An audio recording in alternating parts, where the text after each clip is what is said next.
పగటి వేళల్లో ఇంటి తాళాలు పగలగొట్టి దొంగతనాలకు పాల్పడుతున్న ఘరానా దొంగను రాచకొండ పోలీసులు అరెస్టు చేశారు.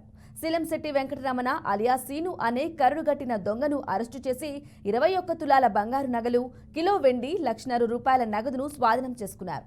ఈ మేరకు ఉప్పల్లోని మల్కాజ్గిరి ఏసీపీ కార్యాలయంలో మల్కాజ్గిరి డీసీపీ పద్మజ వివరాలు తెలిపారు. విజయవాడకు చెందిన వెంకటరమణ చిన్నప్పటి నుండే దొంగతనాలకు శ్రీకారం చుట్టినట్లు తెలిపారు.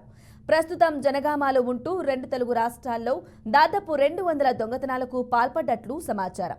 తాజాగా పోచారం ఐటీ కారిడార్ పిఎస్ పరిధిలో 3, ఘట్కేసర్ పిఎస్ పరిధిలో 1, సిద్దిపేట జిల్లా హుస్నాబాద్ పిఎస్ పరిధిలో 2 ఇళ్లలో దొంగతనాలకు పాల్పడ్డాడు. వెంకటరమణను అదుపులోకి తీసుకుని విచారించగా దొంగతనాల విషయం తెలిసిందని డీసీపీ పద్మజ తెలిపారు.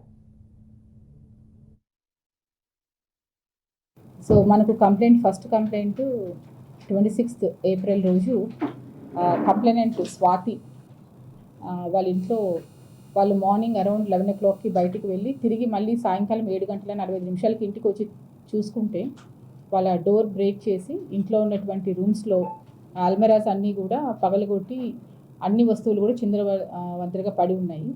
సో అవన్నీ కూడా వాళ్ళు వెరిఫై చేసుకున్న తర్వాత ఇంట్లో దాదాపు ఒక 14 తులాల గోల్డ్, తర్వాత 21 తులాల సిల్వర్ థెఫ్ట్ కాబడిందని చెప్పి వాళ్ళు గుర్తించి పోలీస్ స్టేషన్కి వచ్చి ఒక కంప్లైంట్ ఇవ్వడం జరిగింది.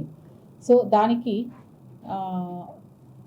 ఏసీపీ మల్కాజ్గిరి గారి యొక్క ఆధ్వర్యంలో సిఐ పోచారం, తర్వాత డిఐ గట్కేసర్, అతను డిఐ గట్కేసర్ కానీ పోచారం డిటెక్టివ్ ఇన్స్పెక్టర్ కూడా, సో వారు, తర్వాత యుగంధర్ డిఎస్ఐ, వీళ్ళ ముగ్గురు ఒక టీమ్స్గా ఫామ్ అయ్యి ఈ కేసుని డిటెక్ట్ చేయడం జరిగింది. సో ఇన్ ద ప్రాసెస్ దాదాపు ఒక 200 కెమెరాల వరకు పోలీస్ వారు అన్నీ వెతికి ఈ అక్యూజ్డ్ని మనము పట్టుకోవడం జరిగింది. ఈ అక్యూజ్డ్ వచ్చేసి ఇతని పేరు శీలంశెట్టి వెంకటరమణ అలియా శ్రీను, సన్ ఆఫ్ నాగేశ్వరరావు. ఇతనికి దాదాపు 50 సంవత్సరాలు. ఇతను బేసిక్లీ హీఈస్ ఫ్రమ్ విజయవాడ, కానీ ఇప్పుడు ఉన్నది జనగాం టౌన్లో ఉంటుంది.